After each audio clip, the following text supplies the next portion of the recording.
शुभ प्रभात। रुकुम जिल्ला र सल्यान जिल्लाको सिमानाबाट तपाईहरुलाई नमस्कार छ। यो बिहानी दृश्य हो। सूर्योदय भएको छ, डाँडा काँडाहरुमा सूर्योदय भएको छ। घाम लाग्दैछ। यहाँहरु हेर्न सक्नुहुन्छ, यो पश्चिमतिरको भूभाग हो। झनखानीबाट पश्चिमतिरको भूभागमा देखिने दृश्य हो।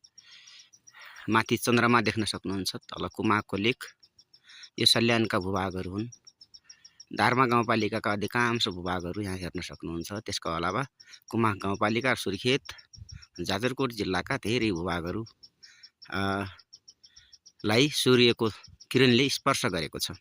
असाध्यै सुन्दर देख्न सकिन्छ। उत्तरतिर हिमालहरु टल्किरहेका छन्। बादनेको लेक यता छ। ऐतिहासिक दार्माकोट, ढाकाडमकोट यहाँ देख्न सकिन्छ। त्रिवेणी धाम तल छ। र यसैगरी कुमाक त यस अगाडि देखाइसके। यो दृश्य, यो भिडियो हेरेर आनन्द लिनुहुन अनुरोध छ। नमस्कार, धन्यवाद।